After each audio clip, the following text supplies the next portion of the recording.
시간 나누려고 합니다.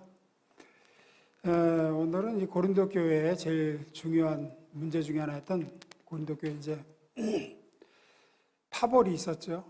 고린도 교회 내에 나는 바울파, 나는 아볼로파, 나는 게바파, 나는 그리스도파 해가지고 고린도 교회 내에 여러 가지 분파를 성도들이 만들었고, 이 문제에 대해서 바울이 고린도 성도들에게 하는 지적과 교훈을 좀 살펴보면서 은혜를 좀 나눠보려고 합니다. 바로 본론으로 들어가겠습니다. 두 가지 나눠보려고 합니다. 첫 번째 읽어봅니다. 시작.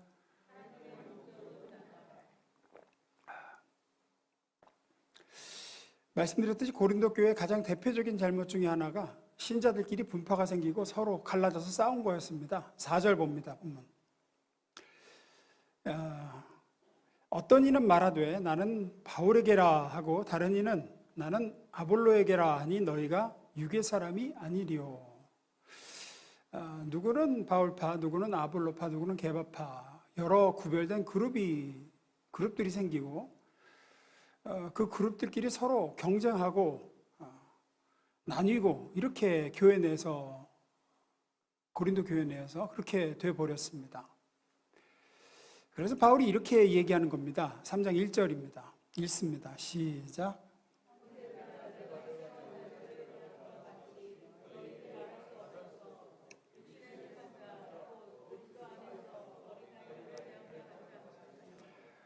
너희가 육신에 속한 사람들이다. 아직 너희는 아직 영적으로 어린아이 같구나, 이렇게 얘기합니다. 여기서 너희가 아직 육신에 속했다, 너희가 아직 영적으로 어린애다 라고 말하는 게 영적으로 너희는 하나도 잘하지 못했다 라든지, 아니면 너희는 영으로 시작했다가 지금 육신으로 망했다, 뭐 이렇게 얘기하는 게 아니라 이런 의미입니다. 너희는 아직 너희가 누구인지를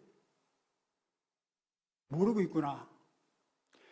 너희 자신이 하나님 앞에 어떤 존재인지를 제대로 아직 이해하지 못하고 있구나. 아직도 못 깨달았구나. 너희가 얼마나 하나님 앞에 귀한 존재인지를 모르는구나. 뭐 이런 의미에서 한 얘기입니다. 이런 겁니다. 하나님 앞에서는 너희가 주인공이야. 우리 바울, 아볼로, 베드로, 우리는 시다발이고 너희가 주인공이야. 우리는 스텝이고 우리가 조연이고 하나님의 목적은 너희들이야. 우리는 도구고 우리는 수단이고 너희가 목적이라고. 너희들이 아직도 그걸 모르냐? 이제 그런 의미에서 너희는 아직 어린애다, 이렇게 얘기한 겁니다. 그래서 장황하게 이렇게 얘기를 한 겁니다. 메시지 번역으로 제가 읽어드립니다. 여러분은 도대체 바울이 누구라고 생각합니까? 여러분은 아볼로가 누구라고 생각합니까? 우리 두 사람은 모두 종에 불과합니다. 여러분을 섬겨 우리 주인이신 하나님께 여러분의 삶을 맡기는 법을 배우게 한 종일 따름입니다. 우리 두 사람은 주님께서 맡겨주신 종의 임무를 수행했을 뿐입니다. 나는 씨를 심었고, 왜죠? 개척했으니까, 고린도 교회를 개척했으니까. 아볼로는 물을 주었습니다. 그 뒤에 이어받아서 이제 성장시켰으니까. 그러나 하나님께서 여러분을 자라게 하셨습니다. 이 과정에서 가장 중요한 이는 심는 자나 물 주는 자가 아니라 자라게 하시는 하나님이십니다.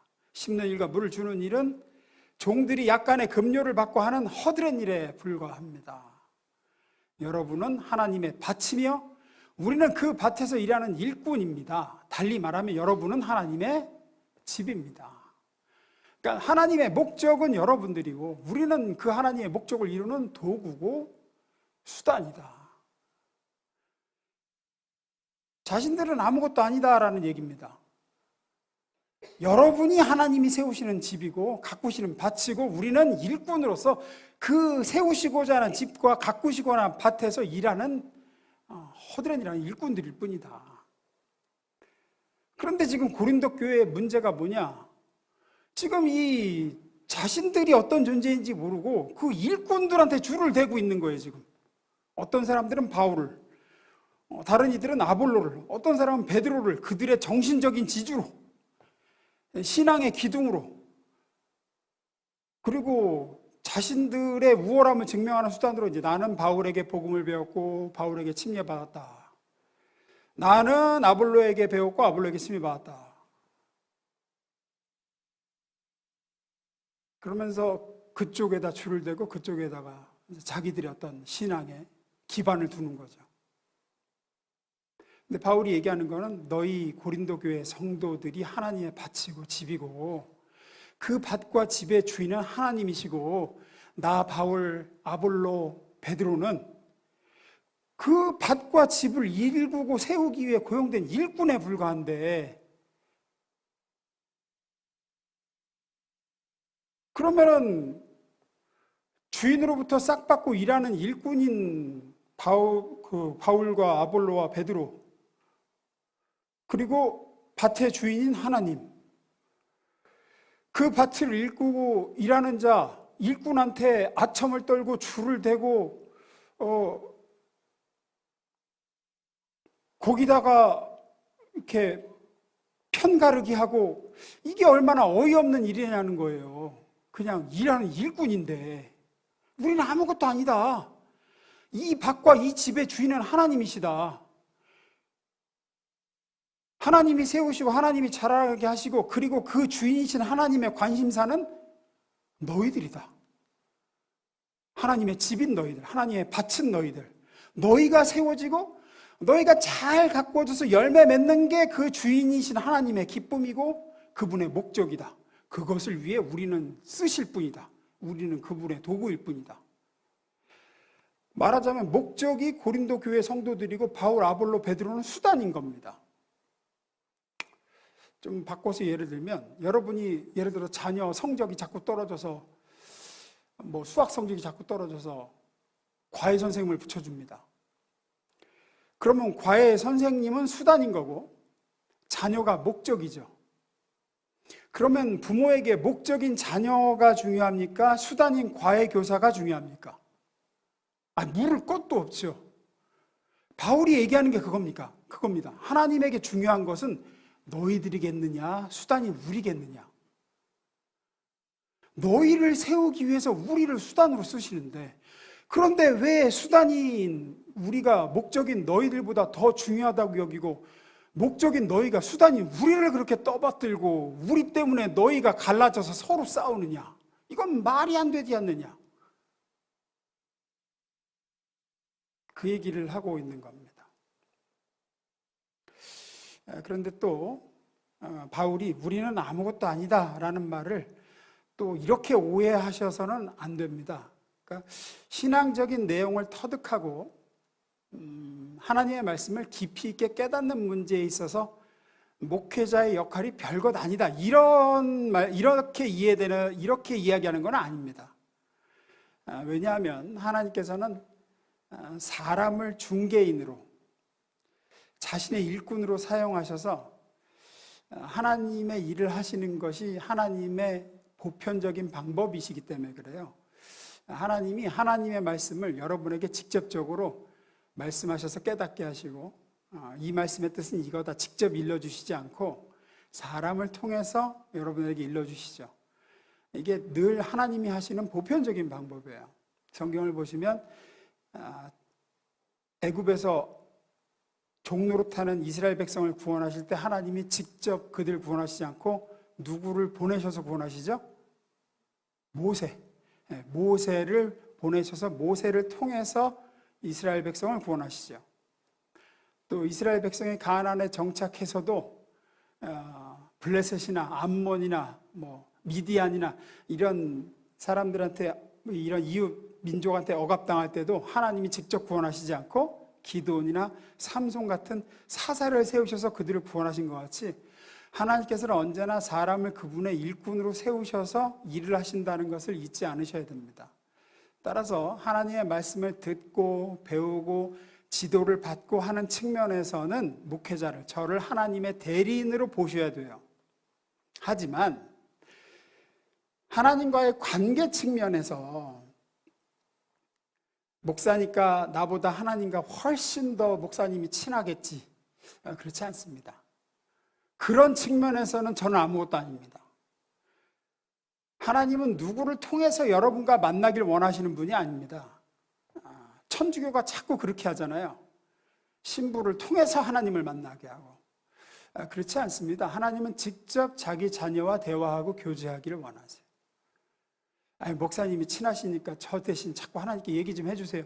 그렇게 나오지 마십시오. 하나님은 그렇게 일하시는 분이 아니에요. 그거는.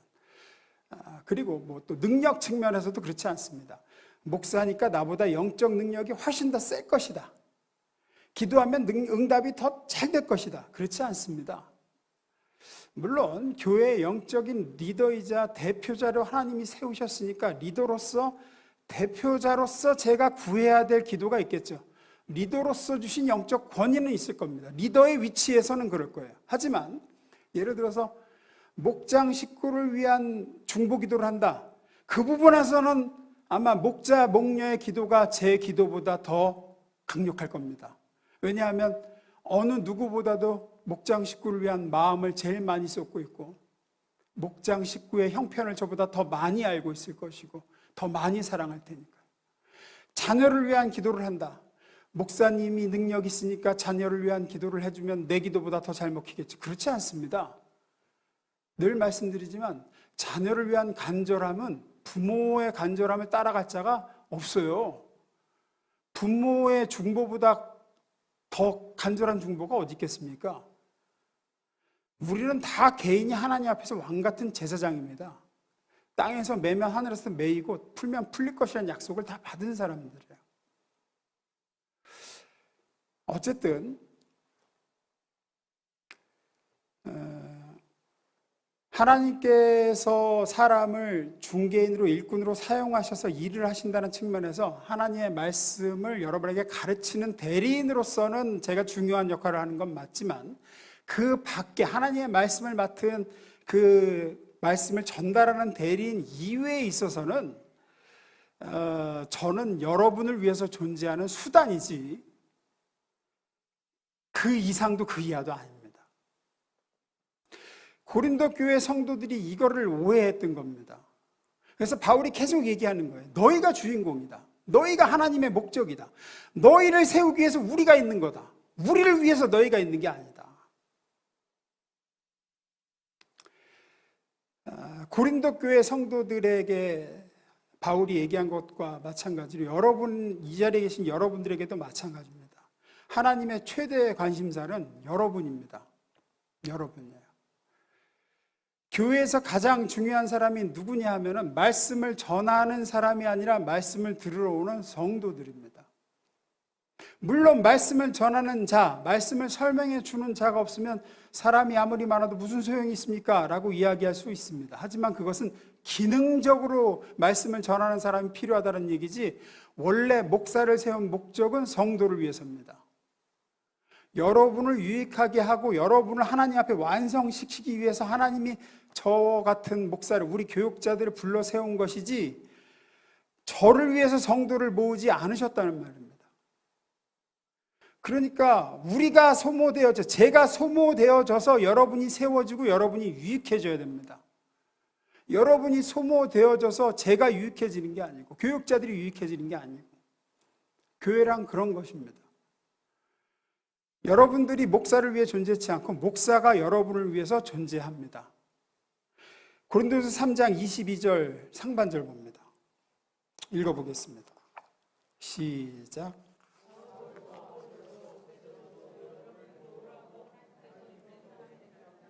네.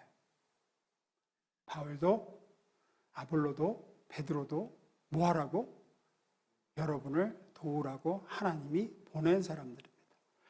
그런데 고린도 교회는 이게 반대로 돼가지고 성도들이 목회자들을 위해 존재하는 교회가 돼버린 겁니다.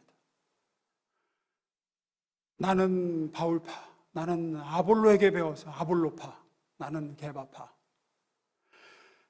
목회자가 성도를 위해서 존재하고 목회자가 성도를 자랑하고 해야 되는데, 성도가 나는 바울에게 배웠다, 나는 아볼로에게 침례받았고 나는 베드로에게 침례받았다 하면서 자랑하고, 그 결과 결국 예수를 머리로 하여 하나 되고 예수만 높임을 받아야 될 교회가 나뉘고, 목회자가 높임을 받고 예수가 높임 받는 게 아니라 목회자가 높임을 받고, 세워져야 될 성도들이 세워지는데 오히려 방해가 되더라는 거예요. 하나님의 교회가, 하나님의 집이 세워져야 되는데 그게 방해가 되더라는 겁니다. 그래서 이렇게 됐습니다. 고린도전서 1장 13절입니다. 읽습니다. 시작.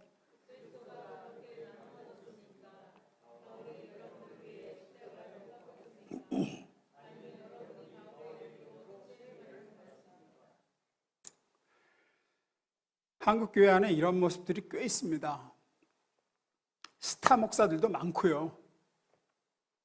예수님을 높여드려야 될 자리에 목사들이 높임을 받고 있습니다.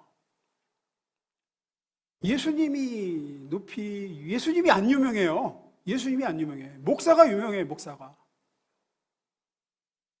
예수님 자랑은 안 하면서 목사 자랑을 합니다. 그래서 교회에 가면 불신자 전도는 뒷전이고 수평이동에 열을 올려요. 우리 교회 목사님 말씀 들어봤어. 그러면서 교회 잘 다니고 있는 사람을 가서 우리 교회 와보래요. 그리고 전도했다 그럽니다. 다시 말씀드립니다. 다른 교회 잘 다니고 있는 분 절대 우리 교회 데려오지 마십시오. 또 뭐 어디 교회 다니다 문제 생겨서 옮기려는 분 데려오지 마십시오. 그거 전도 아닙니다. 전도 아니에요. 내년부터는 등록도 안 받을 겁니다. 다른 교회에서 이렇게 오는 분, 이사 왔거나 이사 와서 교회를 찾아서 뭐 이렇게 오신 분, 뭐 그런 건 어쩔 수 없죠. 교회를 찾고 있는 분, 이사 왔어요. 타 지역에서. 혹은 신앙생활하다 6개월 이상 쉰 분, 저 6개월은 전도학에서는 이제 불신자로 보거든요. 예배생활 6개월 이상 쉬었어요. 그건 전도라고 볼 수 있어요. 그런데 지금 다른 교회 잘 다니고 있다가 뭐 그 교회 트러블 생겨서 뭐 좀 옮기려고, 우리 교회 오지 마세요. 여기 와서 트러블을 일으켜요. 그리고 뭐 우리 교회 목사님 설교가 나으니까 뭐 어쩌고 저쩌고. 말도 안 돼.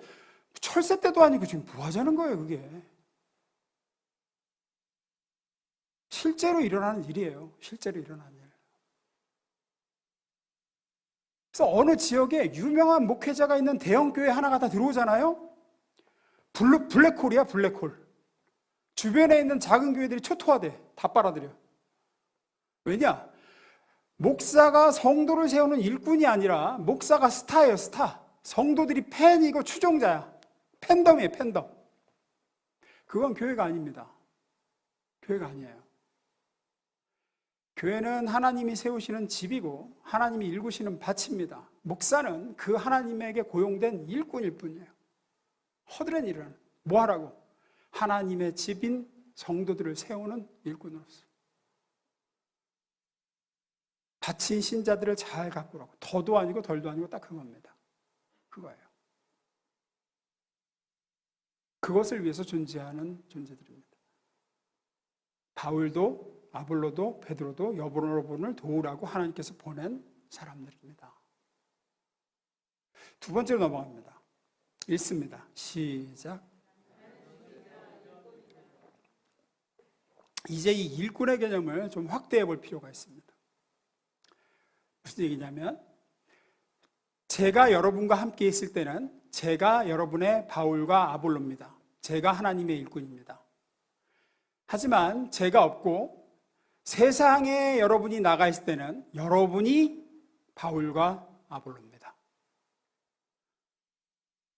또한 성도들이 이렇게 있고 목회자인 제가 있을 때는 제가 일꾼이고 여러분이 하나님의 집이고 여러분의 밭이지만, 제가 없고 여러분이 있고 여러분보다 영적으로 어린 사람 앞에 여러분이 있을 때는 여러분이 하나님의 일꾼이고 여러분보다 영적으로 어린 사람이 하나님의 집이고 세워져야 될, 일구어져야 될 하나님의 밭인 겁니다. 무슨 얘기인지 아시겠어요? 그러니까 나는 평신도니까 언제까지고 나는 하나님의 집이고 밭이고, 저렇게 부름받은 목회자만 죽을 때까지 하나님의 일꾼이고 나는 하나님의 일꾼이 아니다. 목사만 일꾼이다. 이렇게 나누는 것은 천주교식 카톨릭 생각입니다. 성경적 사고가 아닙니다. 여러분은 모두 다 믿지 않는 자들 앞에서, 또 여러분보다 신앙적으로 아직 미숙하고 어린 사람들 앞에서 여러분이 바로 아볼로고 게바이고 바울입니다. 하나님의 부름받은 일꾼들입니다. 그것이 성경이 이야기하는 바입니다. 여러분을 위해서 저를 여러분에게 보내신 것처럼 여러분보다 어리고 아직 미숙한 사람들을 위해서 하나님은 여러분을 그들에게 하나님의 일꾼으로 보내셨습니다. 그게 불신가족이든 믿지 않는 직장 동료든 여러분보다 아직 자라지 못한 목장 식구든 그들에게 여러분은 하나님의 일꾼으로 보내신 거예요. 그래서 여러분은 하나님의 집인과 동시에 하나님의 일꾼입니다. 목사만 일꾼이고 나는 받아먹는 존재로 자신을 규정짓고 자신을 제한해서는 안 됩니다. 우리는 모두 다 누군가에게 하나님이 보내신 일꾼입니다. 또 누군가에게는 하나님의 집이고, 저에게는 여러분이 하나님의 집이죠. 제가 여러분을 가르치고 먹이고 세워드려야 될 하나님의 집이죠. 하지만 여러분은 또 누군가에게는 하나님의 일꾼이 됩니다. 여러분이 그들을 세워야 됩니다. 고린도후서 6장 3절부터 10절, 좀 길지만 제가 읽겠습니다. 우리가 이 직분이 비방을 받지 않게 하려고 무엇에든지 아무에게도 거리끼지 않게 하고 오직 모든 일에 하나님의 일꾼으로 자천하여 많이 견디는 것과 환난과 궁핍과 고난과 매맞음과 갇힘과 난동과 수고로움과 자지 못함과 먹지 못함 가운데서도 깨끗함과 지식과 오래 참음과 자비함과 성령의 감화와 거짓이 없는 사랑과 진리의 말씀과 하나님의 능력으로 의의 무기를 좌우에 가지고 영광과 욕됨으로 그러했으며 악한 이름과 아름다운 이름으로 그러했느니라. 우리는 속이는 자 같으나 참되고 무명한 자 같으나 유명한 자요 죽은 자 같으나 보라 우리가 살아있고 징계를 받는 자 같으나 죽임을 당하지 아니하고 근심하는 자 같으나 항상 기뻐하고 가난한 자 같으나 많은 사람을 부유하게 하고 아무것도 없는 자 같으나 모든 것을 가진 자로다. 이 본문에서 지금 하나님의 일꾼으로서 바울이 자신을 얘기하고 있습니다. 내가 하나님의 일꾼으로서 이렇게 했다. 여기서 말하는 것은 하나님의 말하는 일꾼은 바울이지만 오늘날 여러분에게는 이 말씀이 자기 자신이라는 것을 기억하시기 바랍니다. 저임과 동시에 여러분 자신. 하나님은 하나님의 일꾼으로서 하나님의 집을 완성시키기 위하여 여러분을 하나님의 동역자로 부르셨어요. 물론 여러분이 여러분보다 믿음이 앞선 사람을 만났을 때는 그분이 일꾼이 되고 여러분이 집이 됩니다. 반대로 여러분보다 믿음이 더 어린 사람을 만났을 때는 여러분이 일꾼이 되고 그분이 집이 되는 거예요. 하나님은 그렇게 우리가 서로가 서로에게 사역자가 되기도 하고 집이 되기도 하면서 은혜를 받기도 하고 주기도 하면서 서로 간에 연결되어 그렇게 하나님의 집을 세워가기를 의도하신 겁니다. 우리는 모두 하나님의 동역자로 부름받아 누구에겐가 어떻게든 서로 그렇게 신령한 은혜를 받기도 했고 주기도 하며 여기까지 왔습니다. 전달하는 자로, 전달받는 자로 그렇게 서 왔고 서 있습니다. 여러분 이거 과소평가하지 마십시오.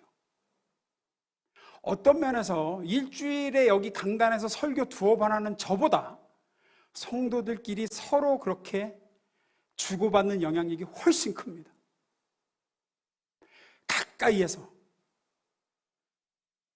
목사는 강단에서 이렇게 하는 게 목사니까 그렇게 얘기하는 거예요. 들을 때도 그렇게 목사니까 저렇게 얘기하시는 거지라고 걸러 들어요. 그런데 같은 성도 입장에서 말 한마디 듣는 거, 행동 하나 보는 게 여기서 하는 목사가 하는 100마디 말보다 강력할 때가 훨씬 많아요. 제가 정말 많이 느껴요. 여기서 간증할 때 제가 하는 진짜 설교 10편보다 강력한 간증이 많아요. 왜냐하면 왜 놀라냐면 목사는 목사잖아요. 근데 저 사람이랑 나랑 똑같은 성도거든. 어떤 면에서는 나보다 더 못한 저 사람 믿은 지 얼마 안 돼. 생명의 삶 이제 들었는데 하는데 간증할 때 충격을 받는 거죠. 이제 충격을 받는 거예요. 또 뭐 이렇게 같은 팀으로 사역하고 봉사하면서 저 사람 언제 저렇게 신앙이 자랐지? 이러면서 충격을 받는 거예요. 가까이에서 목장에서 삶을 나누고 같이 사역하고 봉사하고 가정에서 얼굴 맞대고 살고 직장 생활에서 같이 일하고 하면서 그럴 때 끼치는 영향력, 전달하는 은혜의 내용이 여기 멀찍이서 마이크에서 대고 설명하는 저보다, 물론 성경을 깊이 있게 깨우치고 설명하는 부분에서는 뭐 제가 낫겠죠. 하지만 하나님의 은혜를 끼치는 영향력이나 파워의 입장에서는 저보다 훨씬 강력할 때가 많아요. 여러분이 서로에게 주고받는 영향력이. 그래서 저뿐 아니라 여러분은 하나님의 일꾼으로서의 직책이 있습니다. 나로 말미암아 하나님의 은혜와 이 영원한 풍성한 약속과 내용, 축복이 여러분이 의도하든 의도하지 않든 여러분 주변에 여러분보다 연약한 지체에게 전달되는 일꾼으로서의 역할이 있다고요. 그 일이 방해받지 않도록 여러분은 스스로 조심하셔야 됩니다. 이 방해받은 일은 너무나 많은 것으로 나타납니다. 나의 성격적인 결함 때문에 방해받는 일이 나타날 수도 있고요. 다른 사람을 향한 시기심이나 어떤 비교 심리 때문에 그게 회방될 수도 있고요. 열심히 했는데 인정받지 못하거나 열매가 없는 것에 대한 낙심이나 조급함으로 나타날 수도 있고요. 여러 가지 형태로 나타날 수 있습니다. 귀찮아서일 수도 있고, 무심코한 말 한마디 때문일 수도 있고, 그래서 의도치 않게 누군가를 하나님의 은혜의 통로에서 내가 가로막게도 할 수 있고, 좌절시킬 때도 있고, 실족시킬 때도 있고, 목사가 주는 영향력보다 훨씬 강력하다니까요. 제가 말씀드렸잖아요.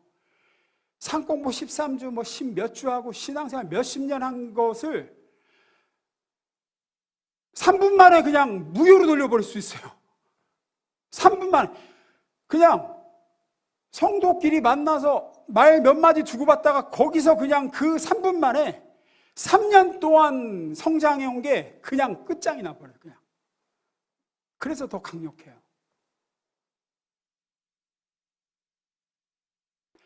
사도 바울은 자신과 동역자들이 하나님의 일꾼으로서 자신을 통해서 전달되는 하나님의 은혜가, 하나님의 복이, 그 신령한 것들이 방해받지 않게 하려고 얼마나 애를 썼는지를 이야기합니다. 고린도후서 6장 3절 4절 읽어보겠습니다. 읽습니다. 시작.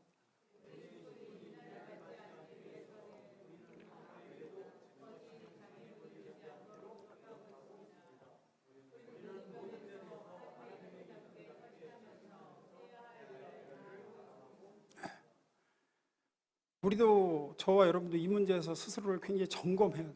나를 통해 하나님의 은혜가 흘러가는 일에 회방받지 않도록 신령한 내용들이 내가 알게 모르게 나를 통해서 나보다 연약하고 어린 지체들에게 흘러가고 이게 갈 텐데, 이게 무엇에든지 아무에게든지 꺼리끼지 않도록 하고 다른 문제로 거부감을 주지 않도록 내가 해야 될 텐데 라고 조심해야 됩니다. 저 사람이 개인적으로 나에게 거부감을 갖게 되면 내가 저 사람에게 증거하고 나누어줘야 될 신령한 것과 하나님이 맡기신 은혜까지도 개인적인 거부감 때문에 해방받을까 봐 조심해야 돼요. 하나님은 나를 통해 저 사람을 하나님의 집으로, 밭으로 가꾸시길 원하는데, 여러분, 내가 무슨 일꾼이냐 하겠지만, 아니요, 하나님이 여러분을 일꾼 삼아 여러분보다 연약한 지체들을 그렇게 세우신다니까요. 여러분 여기까지 올 때도 그렇게 오신 거예요. 누군가를 통해서 그렇게 오신 거예요. 우리는 서로 그렇게 온 겁니다. 이렇게 자라서. 그것이 해방되지 않기 위해서 우리는 많은 부분에서 양보를 해야 돼요. 나보다 연약한 지체에게 어쩔 수 없이 양보를 해가면서 가야 돼요. 그래서 이런 말을 하면 안 돼요. 속으로라도, 저게 가만히 있으니까 누구를 진짜 바보로 하나, 이런 말은 하면 안 돼요. 절대로 하면 안 돼요. 바보가 돼야 되더라고요. 나보다 어린 지체에게는 어쩔 수 없어요. 내가 뭐 자기에게 목장 나오라고 얘기하는 것이 뭐 내가 나와서 뭐 돈 꿔달라 그래, 내가 점심을 사달라고 해, 저조라고 나오라고 하는 건데 말이야. 이런 말은 하면 안 됩니다. 네, 그 사람을 위해서 양보를 해야 돼요. 내가 하나님의 일꾼으로서 나를 통해서 흘러가는 은혜가 회복하지 않게 하기 위해서입니다. 오히려 이렇게 해야 돼요. 난 이상하게 집사님만 보면 마음이 편해지고 괜히 기분이 좋고. 물론 거짓말이죠. 거짓말이라도 그렇게 하셔야 돼요. 그 사람이 나한테 좋은 호감을 가져서 나를 통해서 흘러가는 것이 회방받지 않도록. 어떤 분이 그런 말을 하시더라고요. 오래 참는다는 것은 내가 그 사람을 좋지 않게 생각한다는 것을 들키지 않는 거다. 뭐 이런 얘기 하시더라고요. 내가 상대방에게 불편한 감정을 갖고 있다는 것을 들키지 않는 게 오래 참는 거다. 좋은 감정을 가지고 있다는 것을 속이고 끝까지 가는 거다. 주님 앞에 설 때까지. 그게 오래 참는 거래요. 그것도 실력입니다. 아니, 내가 왜 마음에도 없는 소리를 해야 되는가? 나보다 연약한 지체에게 나를 일꾼으로 보내셨기 때문에 그렇습니다. 하나님의 은혜를 흘려보내셔서 그 사람을 하나님의 집으로 세우길 원하시기 때문입니다. 목자분들 이런 경험 해보셨을 겁니다. A라는 사람과 B라는 사람이 싸웁니다. 근데 둘 다 우리 목장입니다. 예를 들면 A라는 사람은 A를 하자고 하고 B라는 사람은 B를 하자고 주장을 하는데 둘이 충돌을 합니다.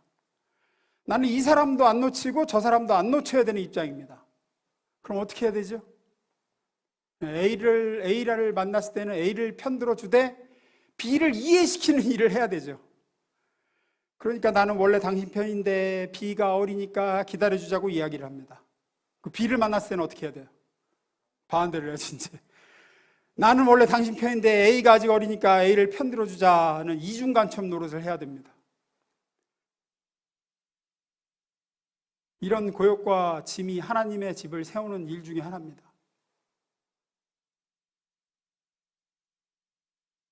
어린 지체들을 돌봄을 받아 이렇게 자라가며 이 구차해 보이는 노력들을 통해서 영적 어린아이들이 은혜와 신령한 말씀을 들을 기회가 막히지 않게 됩니다. 별것 아닌 것 같지만. 그래서 목자를 오래 하면 목회자의 마음을 알게 되는 이유가 거기 있습니다. 목회자가 이런 짓을 여러 번 하거든요. 어쩔 수 없이 A도 놓칠 수 없고 B도 놓칠 수 없어요.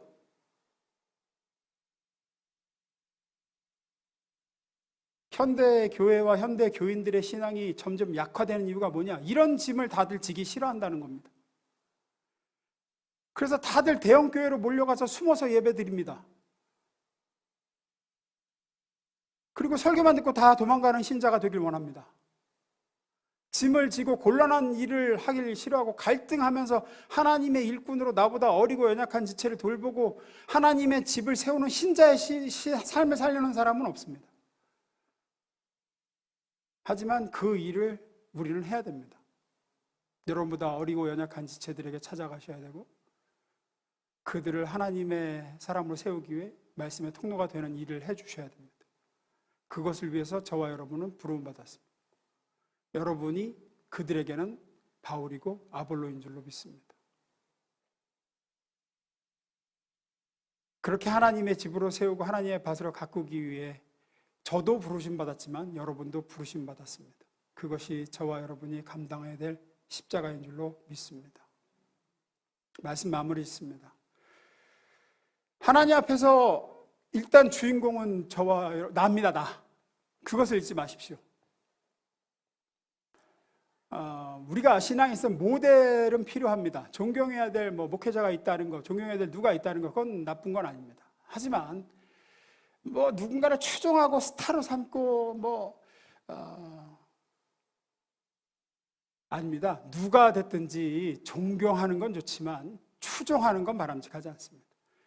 누구든지 하나님이 그 사람을 보내신 이유는 여러분을 위해서, 나를 위해서요. 나를 위해서. 하나님의 제1 관심사는 나입니다. 나. 제가 우리 교회에 와서 목회를 할 때 제가 전에도 한번 말씀드린 것 같아요. 기도를 하고 하나님 이 교회의 성장과 제가 목회를 잘하게 어쩌고저쩌고 하면 늘 하나님이 하시는 말씀이 그거였어요.